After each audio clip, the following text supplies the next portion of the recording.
ഇങ്ങനെന്താ നിൽക്കുന്നതായിരിക്കും ചെറുതോണിയിലുള്ള ചായക്കടയില ഇത് coconut ball അഥവാ തേങ്ങാ പന്ത് എന്ന് മലയാളത്തിലേക്ക് പറയും. നമ്മൾ സാധാരണ ഡാഡി കൂൾ എന്ന് പറയുന്നത് തണുത്ത തന്തൈ എന്ന് തർജ്ജമ ചെയ്ത പോലെ ഇത് കുക്കീസാണ് അല്ലേ? അതിൻ്റെ മലയാളം എന്താണ്? കുക്കീസ്. ആ കുക്കീസ് എന്ന് തന്നെ പറഞ്ഞാൽ മതി. ഇത് വെട്ടുകേക്കാണ്. ഒരു വെട്ടുകേക്ക് കൂടെ എടുക്കൂ. നമ്മൾ ജോയ്സ് ജോർജിന് ചായ കൊടുക്കാൻ പോവുകയാണ് രാവിലെ ചെറുതോണിയിൽ നിന്നാണ്. ചേച്ചി നല്ല കടുപ്പത്തിൽ 2 കട്ടൻ ചായ, 1 വിത്തൗട്ട്. ജോയ്സ് കാത്തിരിക്കുന്നു. വിത്തൗട്ടുള്ള ജോയ്സ് ജോർജിന് നല്ല മധുരമുള്ള കോക്കനട്ട് അടിപൊളിയായിരിക്കും. നമുക്ക് ചോദിക്കാം പുള്ളിക്ക് എന്താ താല്പര്യമുണ്ട്. അപ്പോൾ ജോയ്സ് ജോർജ്, താങ്കൾക്ക് വേണ്ടി ഞങ്ങൾ രാവിലെ കുക്കീസുണ്ട്, കോക്കനട്ട് ബോളുണ്ട്, തേങ്ങാപ്പന്ത് എന്ന് മലയാളത്തിൽ പറയും. താങ്കൾ ഇത് കഴിക്കുമോ അതല്ലെങ്കിൽ വെട്ടി കേക്കുണ്ട്? ഏതാണ് ഏറ്റവും താല്പര്യം? ആ ഇതൊന്നും പക്ഷേ നിരാശപ്പെടുത്തി. എന്നാലും കൊണ്ടുവരുന്നുണ്ട്. നമ്മളൊരു വെട്ടി കേക്ക് വേണമെങ്കിൽ ഒരു കഷ്ണം കഴിക്കാം അല്ലേ? വെട്ടി കേക്ക് കഴിക്കാം. അത് ഇടുക്കിയുടെ ഒരു ദേശീയ ഭക്ഷണമാണ് വെട്ടി കേക്ക് എന്നുള്ളത്. അപ്പോൾ ഒരു കഷ്ണം എനിക്ക് കൂടി തന്നു. അടിപൊളി. ഇതാണ് ഇടുക്കിയുടെ വെട്ടി കേക്ക്, ഇടുക്കിയിലെ ദേശീയ. ആൾക്കാരൊക്കെ എല്ലാവരും, നിങ്ങളെല്ലാവരും ചായ കുടിച്ചല്ലേ അല്ലേ? ഇവിടെ വന്നാൽ നല്ല കോക്കനട്ട് ബെന്ന് തരാം, കോക്കനട്ട് ബോൾ തരാം. അപ്പോൾ ചേട്ടാ ഇതൊന്ന് പിടിച്ചോട്ടെ. Okay ready. ഇത് കോക്കനട്ട് ബോള്, ഇത് കുക്കീസ്, രണ്ടും ജോയ്സ് ജോർജിന് വേണ്ട. അപ്പോൾ ജോയ്സ് ജോർജ് ഇരുന്നാട്ടെ, ചായയും കുടിക്കും. അപ്പോൾ നമ്മൾ രാവിലെ പറഞ്ഞു വന്നത് ഇടുക്കിയെക്കുറിച്ചാണ്.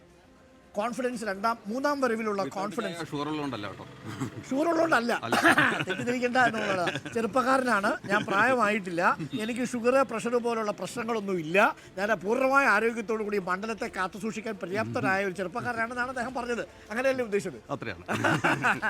മാത്രമല്ല രാവിലെ നല്ല ഫിറ്റ് ആയിട്ടിരിക്കുന്നുണ്ട്. കഴിഞ്ഞ 2014 ഞാൻ കാണുമ്പോഴും 19 കാണുമ്പോഴും 24 കാണുമ്പോഴും ജോയ്സ് ജോർജിന് ഒരേ രൂപമാണ്. ഇതെങ്ങനെ മെയിൻറ്റെയിൻ ചെയ്യുന്നു? ഒന്നുമില്ല, മനസ്സല്ലായതുകൊണ്ടാണ്. മനസ്സ് നന്നായാൽ അത് ശരീരത്തിൽ പ്രതിഫലിക്കും. ചേട്ടാ അതുകൊണ്ടാണ് ഇടുക്കി പക്ഷെ മാറിപ്പോയി, വല്ലാണ്ട് മാറിയല്ലോ. ആളുകൾക്ക് ടെൻഷൻ, വന്യജീവി ആക്രമണം, പൈസയില്ല, ഒത്തിരി രീതിയിൽ മാറിയിട്ടുണ്ട്. 2014 ഞാൻ പാർലമെന്റ് അംഗമായി തെരഞ്ഞെടുക്കപ്പെട്ടു വരുമ്പോൾ ഇടുക്കിയിൽ, പ്രത്യേകിച്ച് ഇടുക്കിയുടെ മലയോരത്ത് യാത്രായോഗ്യമായ ഒരു റോഡും ഉണ്ടായിരുന്നില്ല. ഇന്നിപ്പോൾ നിങ്ങൾ യാത്ര ചെയ്യുമ്പോൾ കേരളത്തിലെ ഏറ്റവും നല്ല റോഡുകളുള്ള സ്ഥലമായി ഇടുക്കി മാറിയത് ഈ ഘട്ടത്തിലാണ്. മറ്റൊട്ടനവധി മാറ്റങ്ങൾ ഉണ്ടായിട്ടുണ്ട്. അതോടൊപ്പം പുതിയ പുതിയ കുറേ വിഷയങ്ങളും രൂപപ്പെട്ടു വന്നിട്ടുണ്ട്. ഇടുക്കിയിൽ എല്ലാ രീതിയിലും മാറ്റം ഉണ്ടായിട്ടുണ്ട്. വികസന രംഗത്ത് വലിയ മുന്നേറ്റം 2016 ശേഷം ഇടുക്കിയിൽ ഉണ്ടായിട്ടുണ്ട്. 14 ശേഷം ഉണ്ടായിട്ടുണ്ട് പാർലമെന്റ് അംഗം അല്ലെങ്കിൽ നമ്മുടെ ഇനിഷ്യേറ്റീവിൽ. അപ്പോൾ വലിയ മാറ്റം, ഒരു വികസന പ്രക്രിയയ്ക്ക് തുടക്കം കുറിക്കാൻ പിന്നീട് 1ാം പിണറായി ഗവൺമെൻറ് വരുമ്പോൾ ആ ഗവൺമെൻറ്റിനൊപ്പം നിന്നുകൊണ്ട് ബഹുമാനപ്പെട്ട മണിയാശാൻ മന്ത്രിയും മറ്റാളുകളെയൊക്കെ ഒപ്പം നിന്നുകൊണ്ട് അതിനകത്ത് കൃത്യമായി ഇടപെടാൻ സാധിച്ചു എന്നുള്ളത് നിങ്ങൾ ഈ അടിമുടി ഇടുക്കിക്കാരനായി എന്നെ സംബന്ധിച്ചിടത്തോളം അഭിമാനകരമാണ്. അടിമുടി ഇടുക്കിക്കാരൻ നമ്മൾ ടാഗ്ലൈൻ കൊടുത്തിട്ടുണ്ട് ജോയ്സിന്. അടിമുടി ഇടുക്കിക്കാരൻ കൊള്ളാം അല്ലേ? അതിന്റെ കോപ്പിറൈറ്റ് അങ്ങ് കയറണം. അതിന്റെ റൈറ്റ് കയറില്ല, കാരണം ഞാൻ അങ്ങനെയാണ്. ഒരു വസ്തുത പറയുമ്പോൾ അതിനൊരു എന്താ പറയാ, ഒരു അപ്രീസിയേഷൻ തരാം. ഇനി ജോയ്സെ വന്നാൽ ബോട്ട് ചോദിക്കാൻ പോകുന്ന സമയത്ത് ഈ അമ്മച്ചിയൊക്കെ നിൽക്കുന്നു. അതേപോലുള്ള ഒരുപാട് പേർക്ക് കഴിഞ്ഞ 7 മാസമായിട്ട് പെൻഷനില്ല. നിങ്ങൾ നേരിടാൻ പോകുന്ന ഏറ്റവും പ്രധാനപ്പെട്ട പ്രശ്നം, കേരളത്തിലുടനീളം LDF എംപിമാർ നേരിടാൻ പോകുന്ന പ്രശ്നം, വോട്ട് ചോദിക്കാൻ ചെല്ലുന്ന സമയത്ത് പെൻഷൻ എവിടെ എന്ന് ചോദിക്കും. എന്തു പറയും? തീർച്ചയായിട്ടും അതിനകത്ത് ആളുകൾക്ക് പെൻഷൻ കിട്ടാതെ വന്നതിനെ സംബന്ധിച്ച് ഈ പ്രത്യേകിച്ച് പെൻഷൻ കിട്ടുന്ന ഏറ്റവും സമൂഹത്തിൽ താഴെത്തട്ടിലുള്ള ആളുകൾക്ക് അതൊരു സാമൂഹിക സുരക്ഷിതത്വം മാത്രമല്ല, അതൊരു ഉറപ്പാണ്. ഒരു ഗവൺമെൻറ് നിങ്ങളോടൊപ്പം ഉണ്ട് എന്ന് പറഞ്ഞാൽ എല്ലാ മാസവും കൃത്യമായി പെൻഷൻ എത്തുമ്പോൾ ഒരു ഗവൺമെൻറ് നിങ്ങളോടൊപ്പം ഉണ്ട്, നിങ്ങൾക്ക് ഈ സഹായം എത്തിക്കുക മാത്രമല്ല അതൊരു ഉറപ്പ് കൂടിയാണ്. അപ്പോൾ കഴിഞ്ഞ 6 മാസമായിട്ട് ആ ഉറപ്പ് അല്ലെങ്കിൽ കൊടുക്കാൻ പറ്റുന്നില്ല എന്നുള്ളത് യാഥാർത്ഥ്യമാണ്. പക്ഷേ ആ ഉറപ്പ് അവിടെ നിൽക്കുകയാണ്. കാരണം അതിൻ്റെ കാര്യം എന്താണെന്ന് വെച്ചാൽ ഇത് സംസ്ഥാന സർക്കാരിൻ്റെ പണമുണ്ടെങ്കിൽ ഈ ഗവൺമെൻറ് കൊടുക്കും എന്നുള്ള കാര്യത്തിൽ ഈ അമ്മച്ചി ഉൾപ്പെടെ ആർക്കും ഒരു സംശയമില്ല. അപ്പോൾ പണം ഉണ്ടാകാതെ വന്ന സാഹചര്യം അത് കേന്ദ്ര ഗവൺമെൻറ്റുമായി ബന്ധപ്പെട്ടിട്ട് കേന്ദ്ര ഗവൺമെൻറ്റിൽ നിന്ന് ഒരു ഫെഡറൽ സംവിധാനത്തിനകത്ത് നമുക്ക് കിട്ടേണ്ട ഡെവല്യൂഷൻ അതിനകത്ത് പ്രശ്നങ്ങളുണ്ട് എന്നുള്ളത് കൊണ്ടാണ്.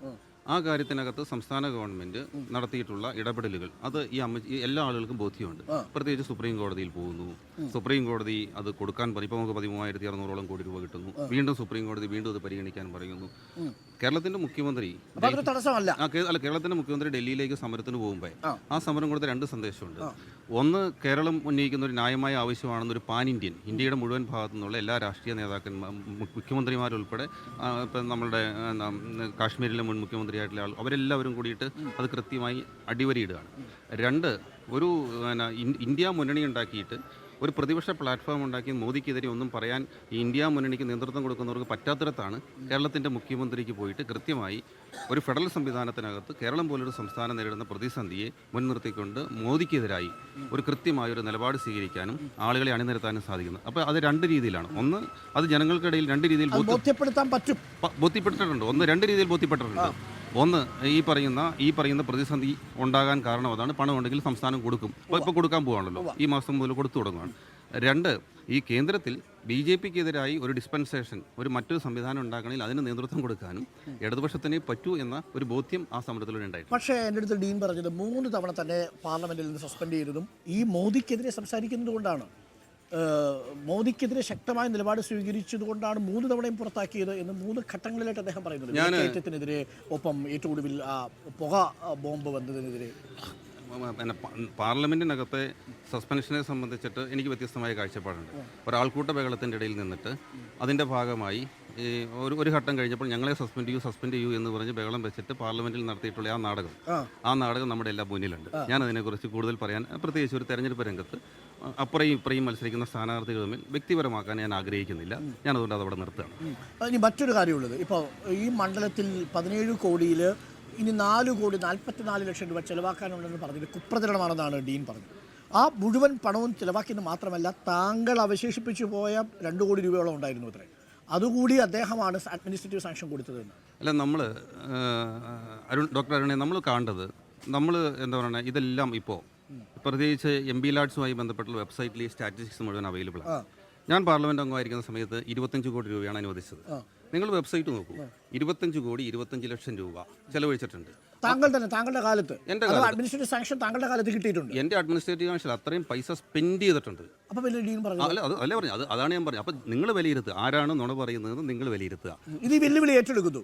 അതായത് ജോയ്സിന്റെ കാലത്തെ ചെലവഴിക്കലും ഡീന്റെ കാലത്തെ ചെലവഴിക്കലും ഒരു താരതമ്യം താങ്കൾ പറഞ്ഞു. നിങ്ങൾ സൈറ്റിൽ ഇപ്പോൾ നോക്കിക്കോളൂ, നിങ്ങളുടെ സ്റ്റാഫിനോട് ചോദിച്ചു നോക്കിക്കോളൂ. MP ലാഡ്സിന്റെ സൈറ്റിൽ ഞാൻ ഇപ്പോൾ എടുത്തുതരാം.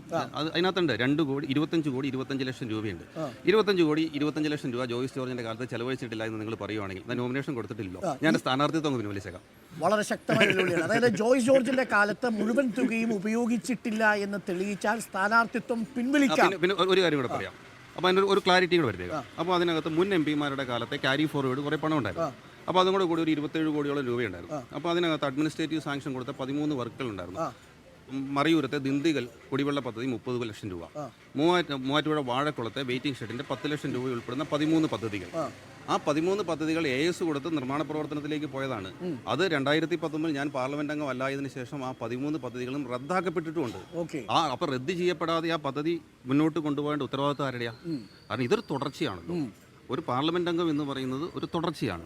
ഒരാൾക്ക് ശേഷം അടുത്തയാൾ വരുമ്പോൾ അത് ചെയ്യേണ്ടിയിരുന്ന ഉത്തരവാദിത്വം പിന്നീട് വന്ന പാർലമെന്റ് അംഗത്തിൻ്റെതാണ്. അത് ഇതും രേഖയാണ്.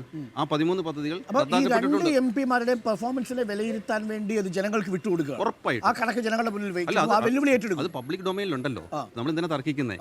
ഞാൻ പറഞ്ഞല്ലോ, ഇതിനെ സംബന്ധിച്ചൊന്നും വസ്തുതാവിരുദ്ധമായി ഒന്നും പറയില്ല. അപ്പം നമ്മൾ ഇതിനകത്ത് തെറ്റായി ഒന്നും പറയില്ല.